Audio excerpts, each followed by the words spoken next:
Your film is now ready to be shown.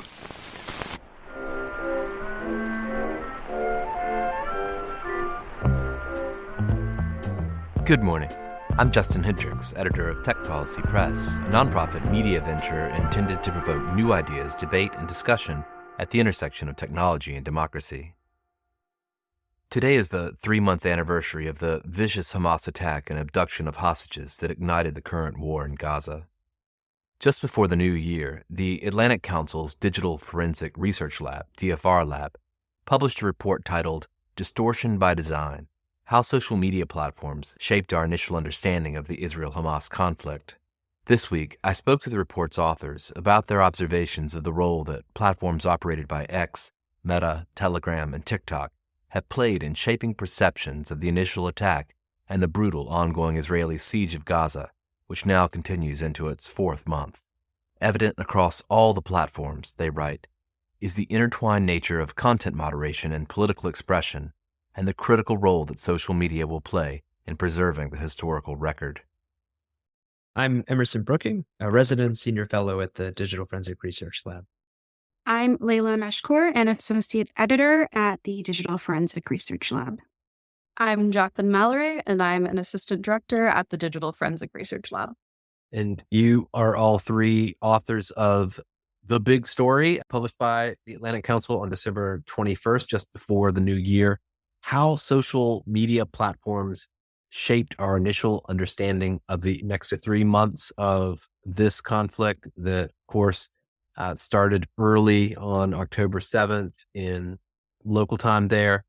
Let's just step back before we get into some of your findings and talk about your method for producing this report. What happened on October 7th in your lab? How quickly were you able to begin to track phenomena related to the Hamas attack and then ultimately the Israeli response to it? I'm based in Dubai, so I was online and watching all of this unfold essentially in real time. And I'd actually blocked off that morning to have a quiet morning just to do some reading. And then I just saw my phone blowing up with notifications. Twitter started going crazy. And then all of a sudden, these little tricklings started to come out about what was happening and unfolding at the border between Gaza and Israel. And all of this immediately, I went to Telegram because that's where all of this information was starting to come out of.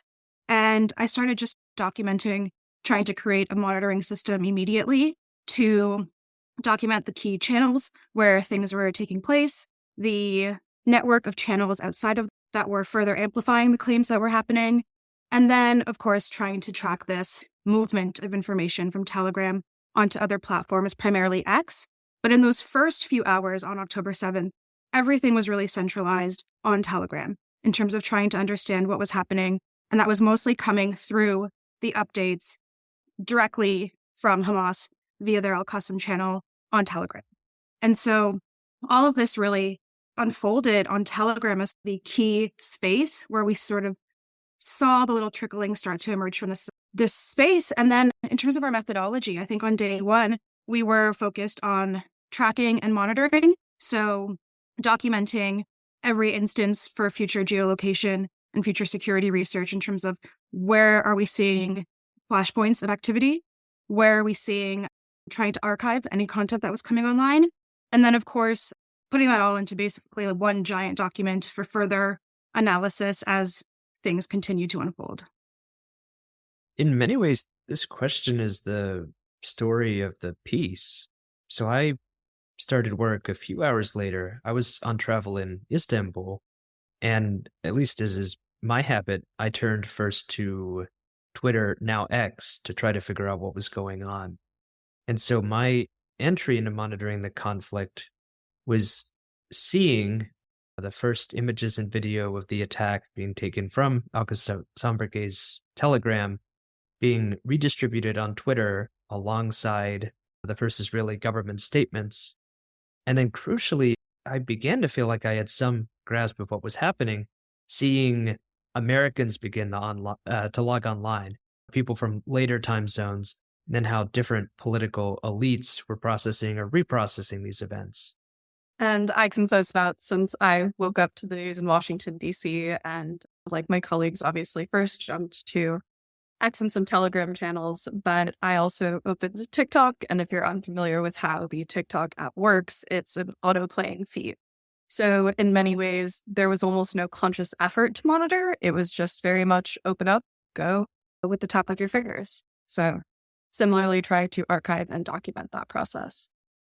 Certainly, DFR Lab, no stranger to breaking news events and setting up tracking operations like the one that you've described here around conflict. I want to step back just for a second before we get into some of the things that you've observed about what happened on October 7th and subsequently. Just talk a little bit about the, I suppose, historical context of social media in the Israeli-Palestinian conflict in the region.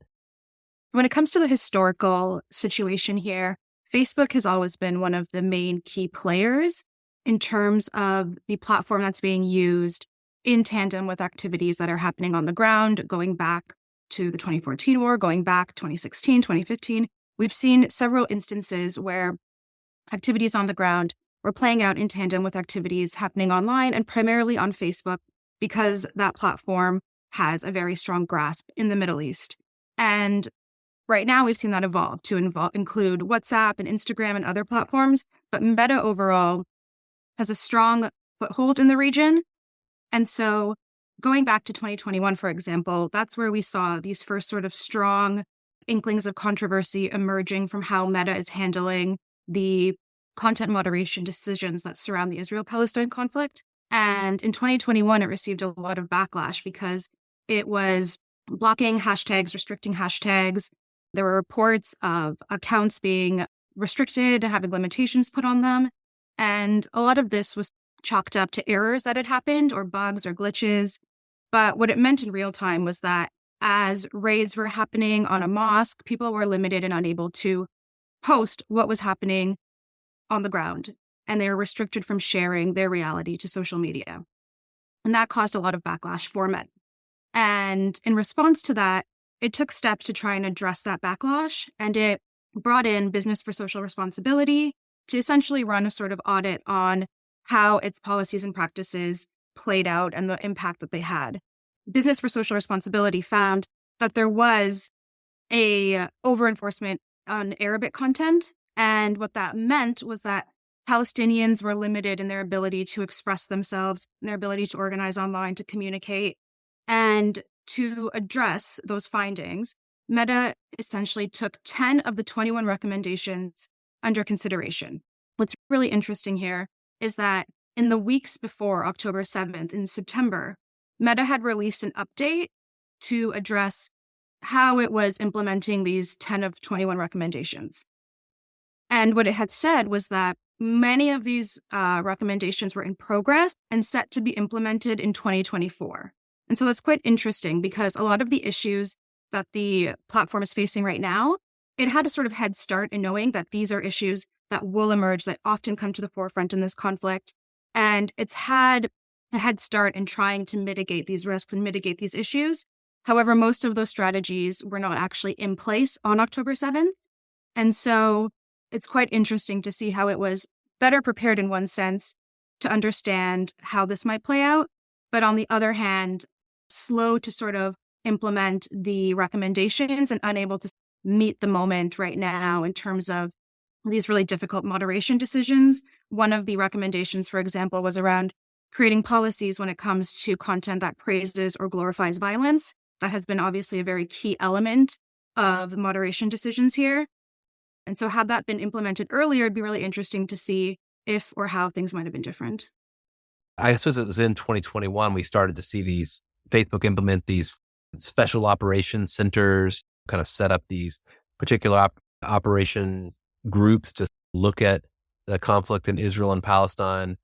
And what I understand from the BSR report, I believe, and also from activists on the ground who continue to talk about these types of problems right now, is that one of the main issues is just a big asymmetry in terms of resources between Israel and Palestine, in terms of people who are reporting or paid to sit and actually report content to the platforms or flag it for potential removal.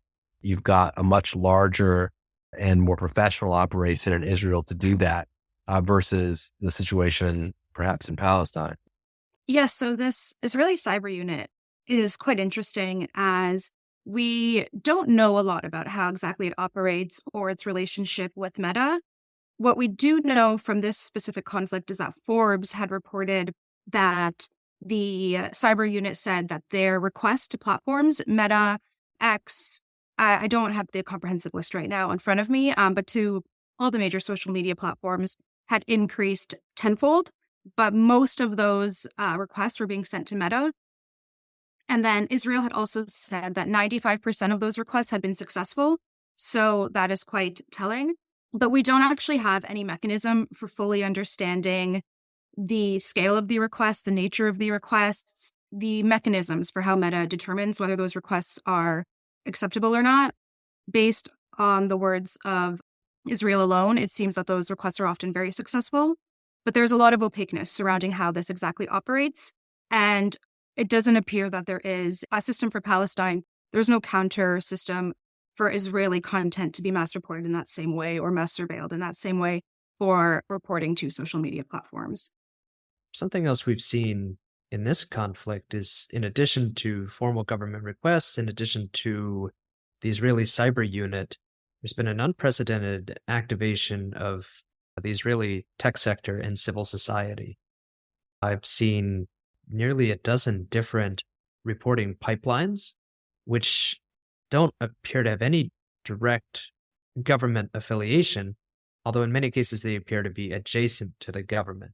And these are fora where Israeli activists are able to coordinate their mass reporting of some content or their mass promotion of other content.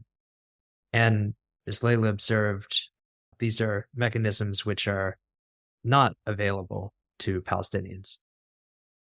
Clearly, things have changed at X over the last year, certainly since the last particularly hot moment in the Israeli-Palestinian conflict. Lots of headlines that your piece suggests are correct, that the site is experiencing a sort of misinformation crisis. I took the lead on the X study, and look, no social media platform handles war especially well, but X was uniquely poor in this conflict, and it was uniquely poor in its policies because of specific decisions that Elon Musk had taken since he'd assumed control of the platform a year ago. The removal of a reliable verification system meant that anyone who was trying to make a splash could purchase one of those check marks, could change their avatar to make it look like a news organization, and to begin spreading either raw war content harvested from Telegram or just spurious claims chasing clicks. And there was extra incentive to chase clicks because another major policy Musk had introduced was the direct monetization of views of individual posts on the X platform. So now you had basically new networks of accounts which were either serving as poor OSINT aggregators or just pretending to be OSINT aggregators who had a direct commercial incentive to write the most inflammatory content and to spread it as widely as possible. And on top of all of that, the transparency of X had been reduced significantly. The Twitter API was probably the best in the business, but that's long dead. Many research projects which were possible during the Russian invasion of Ukraine were not possible to replicate in this conflict. So you had an unprecedented level of misinformation, and you had remarkable opacity in understanding where any of it was going. You also point to the interaction that Twitter has had with European officials following the October 7th attacks and the spread of various graphic content and other content that some European officials have suggested may be illegal. I'm happy to step in on this. And this is also stepping a little bit away from a report into a different piece that myself and Rose Jackson authored on how the European Commission was responding to the outbreak of conflict in the context of the implementation of the Digital Services Act. That could probably be a hour-long podcast on its own. But a quick summary is that they are currently going through this massive implementation phase to suss out exactly how the Digital Services Act, which is now in force for all social media companies, not just the very large online platforms and the very large online search engines, take shape. So I believe it was on October 10th that Commissioner Thierry Breton sent out a letter via X to X itself, implying that there would be some sort of enforcement action taken, reminding X of its due diligence obligations under the DSA as a very large online platform. But it was confusing from the letter of the law or the tech policy standpoint, because tweeting out a letter is not a part of the Digital Services Act process. Those letters, which were also sent to Meta, TikTok, and YouTube, I believe, were then followed by a formal request for information to all of the different platforms, which is a part of the Digital Services Act process, and is a way for the Commission to inquire for additional internal data and internal metrics that may come from the platforms themselves. It can also be the start of a formal investigation, which is how you get on the road to leveraging an actual fine for not being in compliance with the Digital Services Act. But something that we note in that piece, or twofold that we note in that piece, is one, for us working in civil society and not within the platforms, we can really only infer based off of what is posted on X or what is posted by official statements from the Commission. We don't have those insights into how exactly the Commission is communicating directly to platforms. And then the other really important point is, as these actions are taken in the implementation phase, they'll in some way inform how the DSA is leveraged into 2024, which is going to be a huge year for tech policy, with European elections coming up, artificial intelligence, and all of these issues just coming to an inevitable head. And just to zoom out, those letters from European Union especially capture just how much the ground had shifted and how different things looked with Elon Musk in charge of X. During the Russian invasion of Ukraine, Twitter was early to put out statements about measures it was taking to protect its users, and then much deeper dive into how it was adjusting its wartime content moderation policies. By contrast, X was essentially radio silent until those letters, DSA letters, were posted online. And then the first platform response, and the only platform response for a long time, was just a few screenshots of statements which X was essentially making under coercion. Let's talk about TikTok. That's one of the platforms that you look at here. When you look at it also in the context, just generally, of overall distrust around that platform and what its motivations might be. Whether true or not, there are a lot of folks out there that think that perhaps there's somehow a heavy hand from the Chinese government trying to use TikTok as a platform to manipulate global discourse. What are you seeing on TikTok? In terms of mistrust on TikTok, you can break that out into two larger tracks of conversation that we get at in the two separate sections of our piece. The first is just from a researcher perspective. TikTok shares the same problem as X in that it is not a very transparent platform. It is hard to analyze, particularly rapidly from an OSINT perspective. I think that's a challenge that we as researchers face. I also think that opacity is what also leads to distrust, both from TikTok's own users.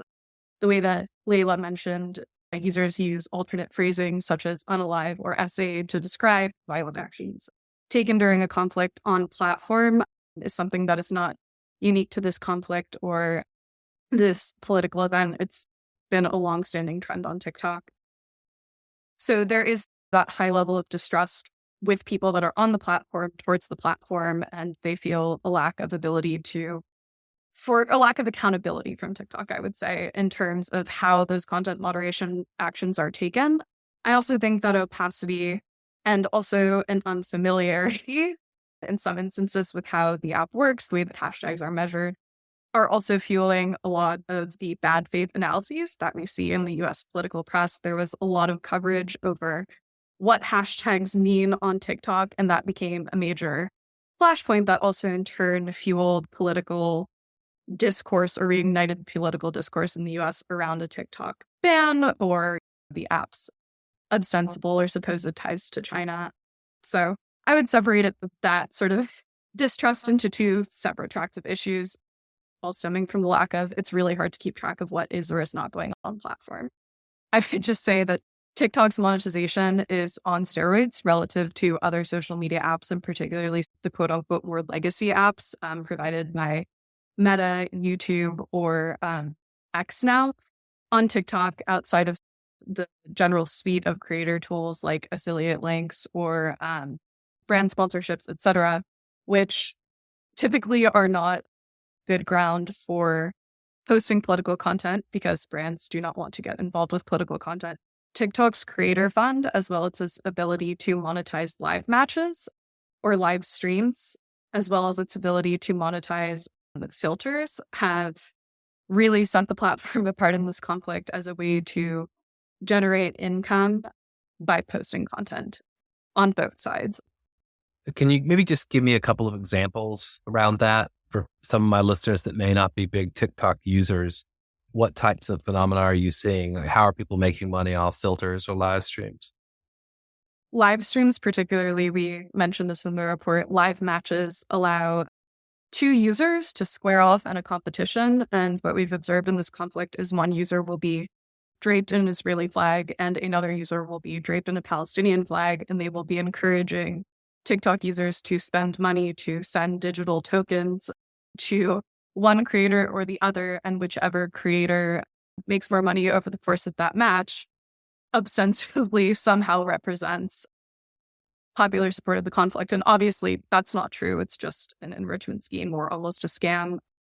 In terms of alternate reality filters or virtual reality filters, TikTok's creator fund allows users to make money from filters that they create and upload. And then if other users use those filters and videos, the original user will get a portion of income. There have been actually an explosion of filters in support of the Palestinian cause, where users can almost like play games.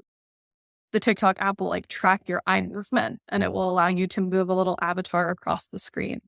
And every time you play that game and upload a video, the original creator will get a kickback in revenue. So those are a few examples of new forms of monetization that are playing a role on the app. In many ways, the experience of the war on TikTok really feels like a different reality. There's this air of unreality to it. I think it's partly due to TikTok having the strictest graphic content rules and regulations. The fact that they don't have quite the same, say, newsworthiness exceptions that even meta platforms do for the sharing of graphic content. So a lot more discussion of the war is it's firsthand testimonials, or it's people filming these video essays or responding to each other, or these kind of insane gamified tools, all being then used by a community of much younger users who have very different politics and very different political contexts. I do want to say that distrust that Jacqueline is getting at is a key component of users' relationships with platforms, especially surrounding this conflict, and how they behave, the actions that they take on those platforms. And especially what we're seeing in the case of Meta is high levels of distrust, and the perception that there is censorship taking place is fueling people's behaviors and actions in a way where, whether it is accurate or not, there are claims that, oh, if you update the app, it will suddenly bring in all of these limitations or restrictions on your ability to use the app. Or if you add this emoji, an Israeli flag emoji, your reach and your engagement will be better. And so there's all these sort of ideas that are coming to the forefront of people who are trying to understand, how does this platform work? How can I make sure my content is viewed and not taken down, especially when that is legitimate content? And in trying to understand the answer to that question, a lot of falsehoods and a lot of sort of speculation emerges. And what is needed to cut through that is transparency and specificity from the platforms in terms of what are the limitations, where are the red lines. Whereas right now, and this is something we mentioned in the report, the system is essentially hinging upon tripwires and users' ability to avoid these tripwires. And they're not sure where they exist. They're not sure which hashtag, which phrase, which comment, which emoji will lead to potentially having their content restricted, hidden, removed. And in that space of confusion is where I think a lot of this perception issue emerges, where people are not sure how to use the platform. And then they start conversations emerge about going off platform. We've seen a lot of people, journalists from Gaza on Instagram, trying to move their audience onto Telegram, for example, because of this sort of frustration or distrust with how the platform operates. That brings us to Telegram, and I do want to spend a minute on it because I suppose it is the least moderated or least concerned with moderation in terms of the platforms that you looked at here. What in particular has been the role of Telegram? Layla, you mentioned, of course, that the first reports of the attack on October 7th emerged there. You mentioned, of course, that Hamas uses Telegram as an official communications mechanism to get out its messages. Who would like to start on Telegram? Take us through its unique role in this conflict. So, especially for Hamas, Telegram was and remains its primary distribution mechanism for messages. As we write in our piece, the war really started on Telegram. The first imagery and videos were shared, I think first by individual fighters, but quite soon thereafter by the official Al-Qassam Brigade's account, as well as a pre-recorded message announcing the start of that operation at a time when Hamas fighters, over 1,000 Hamas fighters, were already in Israel. And that Hamas Telegram channel then saw its user base grow by 50% in just a few hours. What Telegram provides is this large audience and a relative certainty that you're not going to lose that mouthpiece all at once. Even then, over the course of those first few weeks, we saw plenty of instances where Hamas or other affiliate groups were advertising backup channels. They were advertising alternate fora where users could go if the channel was fully disabled, but that never really happened. Instead, there were a series of messages from Telegram founder Pavel Durov. First, he was noting the significantly increased use of Telegram across the Middle East. They were rushing to put into place Hebrew language features, the same as Arabic language features. He made a fairly lukewarm statement that he was aware that the platform was being exploited for terrorist propaganda, but that it was also serving valuable functions, so they weren't going to take any action at that time. And to my knowledge, really the only content moderation that Telegram undertook more than a month after the attack was to limit the availability of some Hamas channels, basically on smartphones, because of demands that have been sent to them by the iOS and Google Play app stores. And I personally really go back and forth on this because Pavel Durov, more than almost any founder, has great reason to be skeptical of government takedown requests. He was the co-founder of VK. He was forced into exile from Russia. He fought bravely to keep from releasing personally identifying information of protesters during the parliamentary protests in Russia in 2011. He has reason to be this free speech absolutist, but here it does seem clear that Telegram was a valuable asset for the spread of terror propaganda.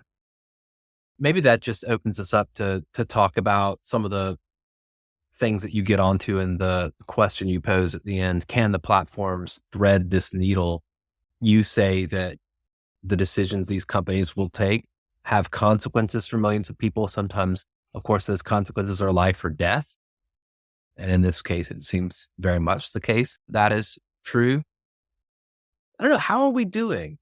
If you kind of step back, do you feel like this is more or less of a disaster, perhaps, for social media and its role in hot conflict than perhaps we've seen in past? It seems slightly worse, perhaps, than the Ukraine-Russia conflict, Emerson? So this is worse in most ways than Russia-Ukraine. And I think the crucial distinction is that at the outset of that war, still less than 2 years ago, there's essentially a sort of a bifurcation of online spaces. Most Western social media companies were quite clear that they were supportive of their Ukrainian users. Most countries were supportive of Ukrainians. It was clear that Russia was the aggressor state, and Russia at the same time also was taking steps to cut off its own population from Western social media services. So there was a war, but then there was also a splitting of these online spaces, which made wartime content moderation still an immense challenge, but it made some things easier to deal with. By contrast, in this war, no one's getting offline. Everyone's still using these same platforms. Israel and the IDF have developed many different ways of using social media to broadcast Israel's public diplomacy positions, to publicize particular military campaigns. They're firmly online and they've activated a very effective pro-Israel diaspora.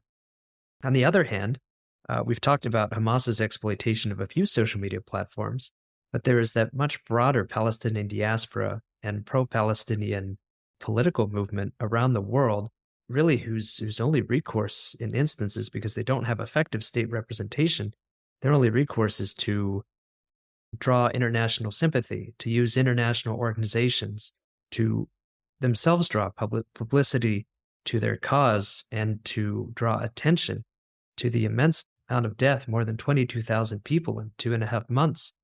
They also desperately need these online services, and they're not going anywhere. And in this environment, that means that any content moderation decision is almost immediately touching very difficult questions of free expression. Just to add to that, I think that was a really great answer, Emerson. I think the answer of how are we doing is I agree with Emerson, at the moment, not very well. And I think one of the reasons for that is we're seeing the fallout of these decisions to essentially cut down or gut these trust and safety teams from these platforms. And so in the past, we saw that content moderation decisions, generally they trended in the same direction with maybe some outliers, but generally there was like an industry trend and standard where things were heading towards a similar direction. But what this war has exemplified is that moderation is now incredibly fragmented across each platform. And so depending on where you're going and which platform you're choosing as your primary news source, your perception of the war, your understanding of what is happening, your understanding of how graphic it is, how violent it is, what is true, what is not true, all of that will be determined by, partly at least, by the platform that you choose to receive your information on. And because of this fragmentation in moderation, where each platform is taking different decisions at the moment, what Meta is doing, what TikTok is doing, what X is doing, are all quite divergent. And that is leading to divergent understandings as well of this conflict. I can't help but think, though, stepping back from it all, that to some extent we would not know what was going on in Gaza, certainly, if it weren't for the existence of these platforms. That on balance, the sort of original promise of social media to shine a light or to offer a voice where perhaps there might not be any seems to have more or less been delivered. Would you say that's true? I think it's a very interesting question, particularly in the context of the Middle East, because we know that many of these platforms built themselves off of the Arab Spring and their ability during that time period to offer a space of expression and a space of free speech in areas where people were not able to speak freely sometimes. And so fast forwarding from then, where I think social media in the Middle East was really viewed as this like beacon of speech and this like new public space where people can come together and have a public town hall. But now fast forwarding, I think that distrust we spoke about earlier is kind of the predominant emotion, where in the same way that there's distrust with governments, especially in the Middle East, where you have authoritarian governments and people might not trust their government to adequately represent them, that same distrust, I think, can sometimes be tunneled into social media platforms, which were formerly seen as, oh, this could be a public square where we can voice ourselves, we can have spaces of dissent. in countries where the justice system, the legal system does not permit that. But I think that sort of bubble has burst. It's not really true anymore. I don't think people view things in that sort of optimistic space. I think right now, what you're seeing, especially from journalists in Gaza, is their relationship to social media is about navigating obstacles, navigating spaces where they feel that they actually have to bend over backwards and jump through hoops to make sure their message is delivered and viewed and received by the public. And all of this at times when they are under bombardment as well. And just to add, Justin, it's a fascinating question, but arguably we don't really know what's going on in Gaza. I feel that we know less today than we did a few months ago, and that's because of the continuing internet blockade in the region. We can often forget that the internet is ultimately just physical infrastructure. It's either cell towers, which are enabling you to get connection, or it's signals which can be easily blocked or interdicted. They're all being processed through devices that need, of course, electricity in order to keep working. And in a small area that's seen that amount of urban bombardment and now ongoing military operations, simply continuing to have internet connectivity is very difficult. Now, that doesn't mean that the conversation about what's happening in Gaza has lessened, but it means that there's, in many cases, less primary source material, at least from the Palestinian side, to draw on. So everyone is talking about it, but there's also new opportunities for mis and disinformation in a way that I haven't seen in any conflict before. I want to ask you just a couple of questions about one thing you just nod to in this report, but that I know you're probably following, which is the extent to which the platforms are facilitating the archiving of material, the archiving of potential war crimes or potential other human rights abuses that are happening in this conflict. What have we seen? Do we feel that the platforms are doing a good job on this front?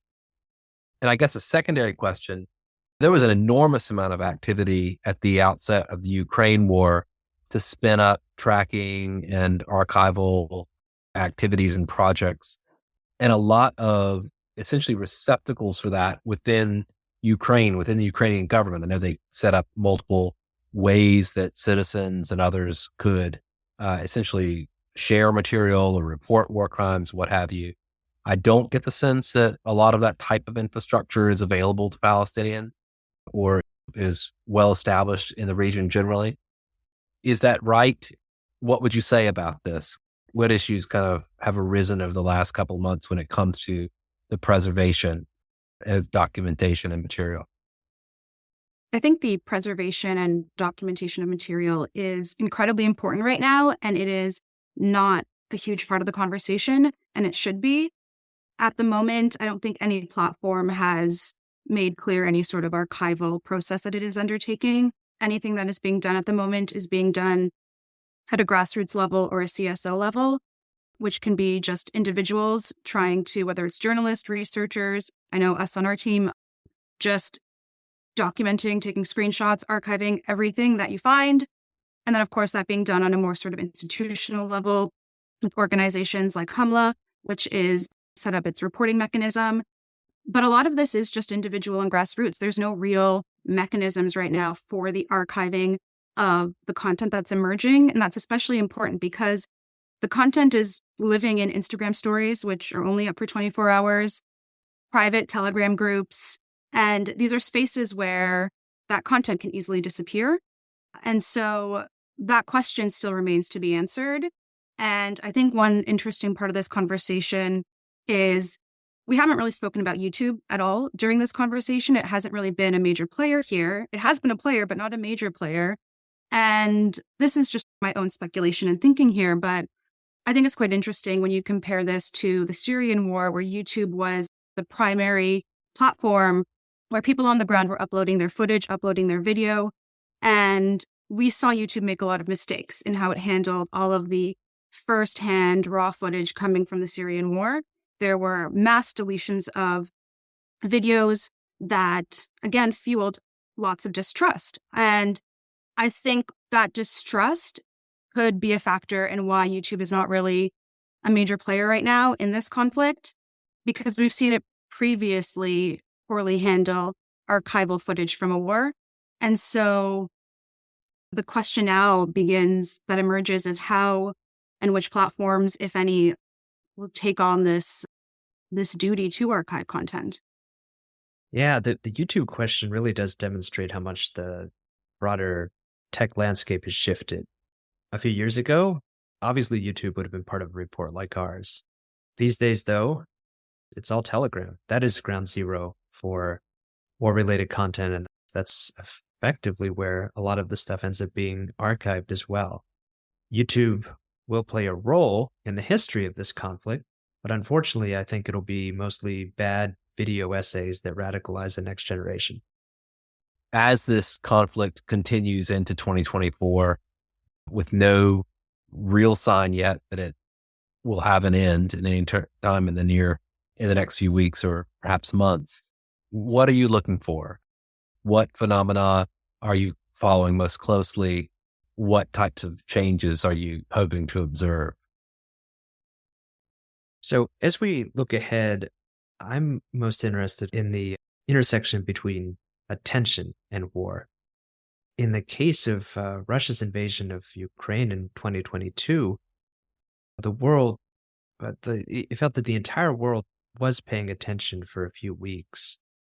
But the common experience of that conflict really only focused on a few things. There was the initial imagery of Ukrainian bravery, the ghost of Kiev, the defense of Snake Island. I spent a lot of time looking at the most shared stories around that war, and the things that were shared most often were stories of zoo animals, say, being evacuated from the Kiev Zoo. Many people paid attention, but they came away with a certain mythology of that conflict, and then they tuned back out very quickly, because attention always comes with a half-life.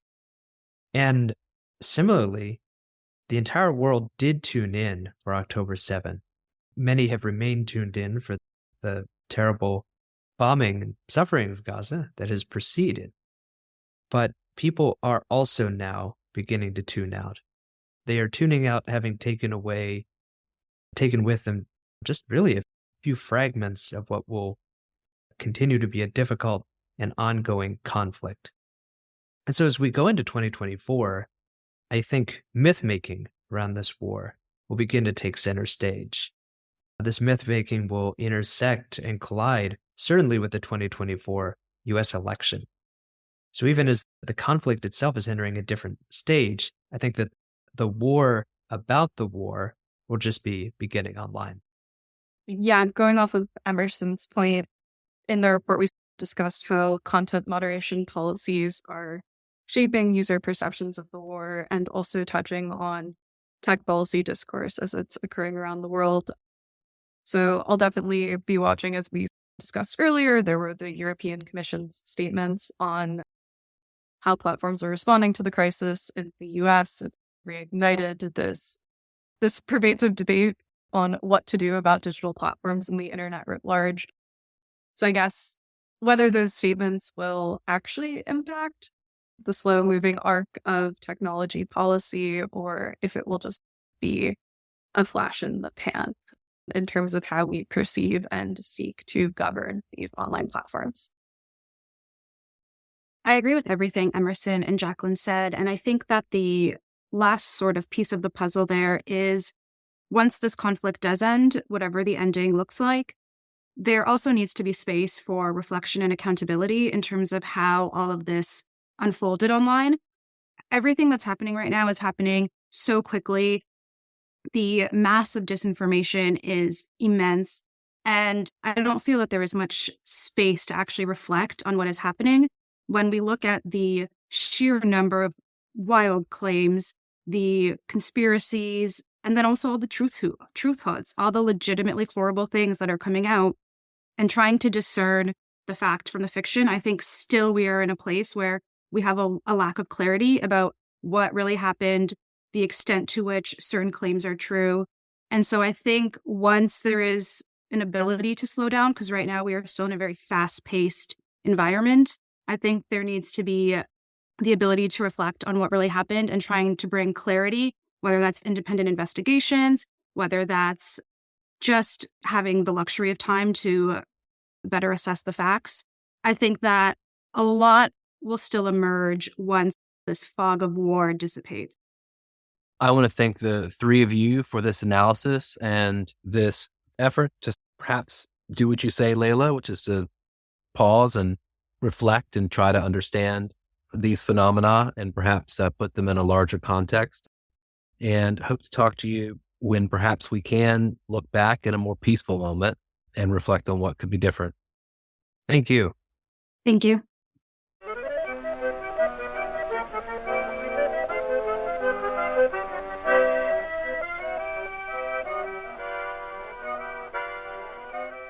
That's it for this episode. I hope you'll send your feedback. You can write to me at justin@techpolicy.press. Thanks to my co-founder, Brian Jones, and thank you for listening.